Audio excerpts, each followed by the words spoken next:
Hi, my name is Ella from the SPU Community Kitchen, and today I will be making a lentil shepherd's pie for our theme, Some of Our Favorite Things. This is a great recipe for the holidays and any other cozy weeknight meal. So let's get started.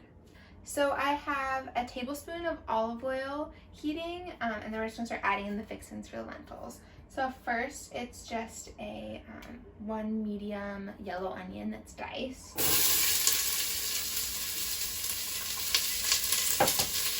And then 2 cloves of garlic. And then we're going to let this cook for 5 minutes until the onion is caramelized, and then we'll keep going. So now that the onion is a little caramelized, a little golden brown, we're just going to add in the rest of the stuff.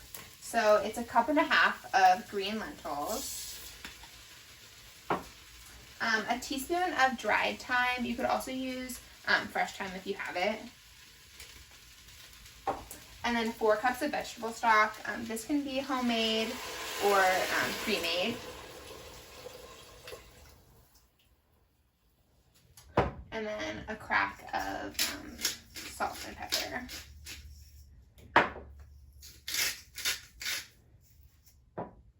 We're going to give it a stir. And then I'm going to bring this to medium-low and have it simmer for 35 to 40 minutes. And the last 10 minutes of cooking, we'll add in the frozen vegetables.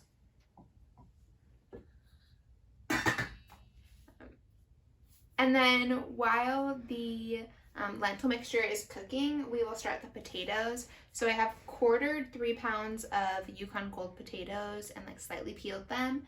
And then I'm gonna bring those to a boil on medium-high heat for 20 to 30 minutes until they're soft. So it's been about 25 minutes of the lentils simmering, and now I'm going to go ahead and add the veggies. So this is 10 ounces of frozen mixed veggies. I have peas, carrots, corn, and green beans, or really anything, any mix that you can find.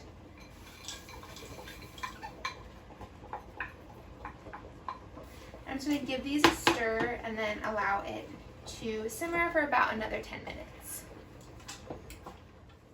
So the potatoes have been cooking for about 25 minutes, and you know they're done because they'll slide really easily off of the fork. You can even pierce them, the fork will they'll slide right off. And I'm going to drain these and put them back in the pot so we can mash them. So to mash the potatoes, I'm just going to use a pastry cutter because it's what I have on hand. You can use a potato masher, or a big spoon or a big fork, or a pastry cutter works super well.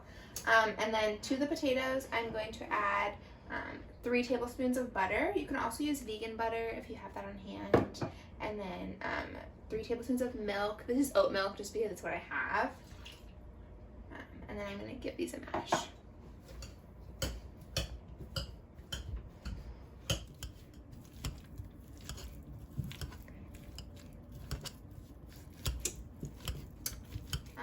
Now that I have mashed the potatoes, I'm going to season them with salt and pepper.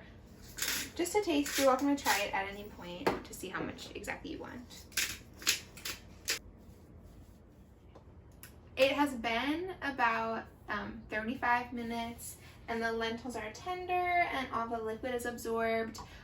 This is a good stage to try it at to make sure that the lentils are as soft as you want them and that everything's seasoned well. So we're going to start assembling. First, we'll pour the lentils into the bottom of a prepared and greased 9x13 pan.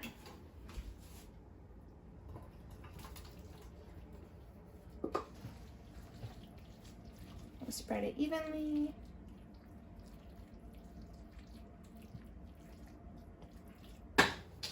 And then I'm going to top the lentils with the mashed potatoes. I like to do it by scooping on mashed potatoes and then spreading it out with a spatula.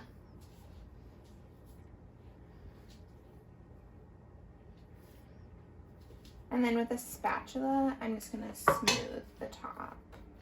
Make sure that there's an even layer of mashed potatoes.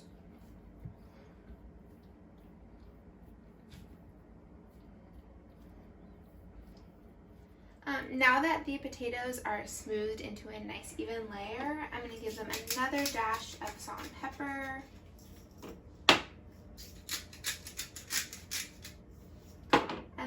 with a fork, I'm just gonna make little imprints on the side just to give it a nice little pattern, just all the way around the edges. And then I'm going to put this in the oven to bake for 10 to 15 minutes until the top is just nice and golden brown at about 350. And then you want to make sure you bake it on top of like a cookie sheet or another baking tray, just so that it doesn't overflow and spill onto the bottom of your oven.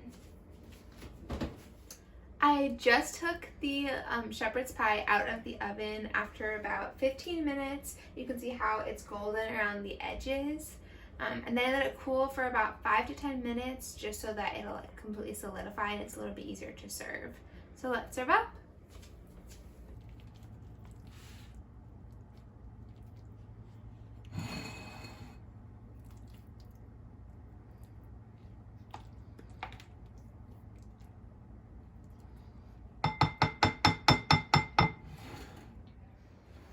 Thank you for joining me today in my kitchen as we make this lentil shepherd's pie.